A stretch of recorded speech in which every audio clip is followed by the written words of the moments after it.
స్నేహం అనేది ఒకరి వచ్చాక ఒకరిని మర్చిపోవటం కాదు. ఎంత దూరంలో ఉన్నా, ఎంత మంది వచ్చినా మర్చిపోనిదే స్నేహం, నిజమైన స్నేహం. Love is beautiful but friendship is powerful. అందమైన ఫ్రెండ్స్ ఎవరికైనా అరుదుగా దొరుకుతారు, కానీ అర్థం చేసుకునే ఫ్రెండ్స్ అదృష్టం ఉంటేనే దొరుకుతారు. అలా మీ లైఫ్లో ఎవరైనా ఉంటే ఎవ్వరూ వదులుకోవద్దు. ఎస్పి బాలసుబ్రహ్మణ్యం గారు చెప్తారు ఒకసారి, ఫ్రెండ్షిప్ చేస్తే అది జీవితాంతం కొనసాగించాలంట. తాళిబొట్టు కట్టినట్లే ఆ బంధాన్ని భరించాల్సిందే, కానీ స్నేహం చేసేదంటే ఆలోచించు.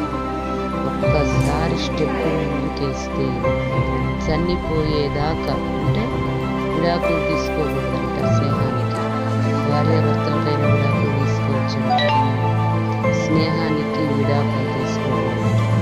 వాళ్ళని మార్చుకొని మంచిగా తను చెప్పే మంచి మాట్లాడినట్టు అవతల వ్యక్తిని మార్చడానికి ట్రై చేయాలి.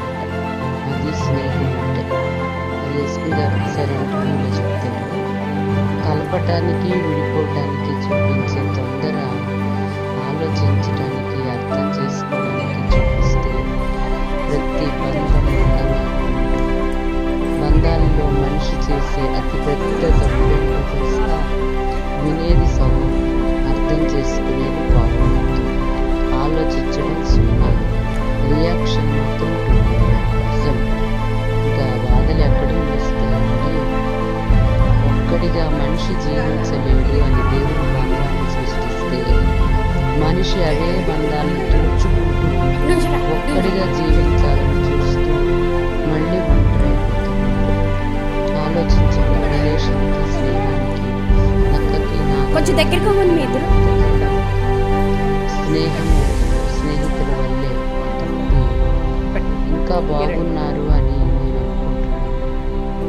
Money is a small coin, health is a big coin, love is a lucky coin, but relationship is sweet coin, friendship is gold coin, keep it safe.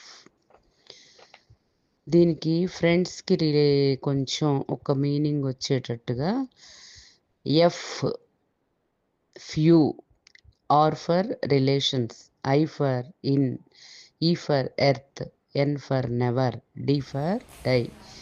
Few relations in earth never die. వెళ్ళి ఒక pose ఇవ్వండి, అట్లానే ఏదో ఒక pose ఇవ్వండి. Friends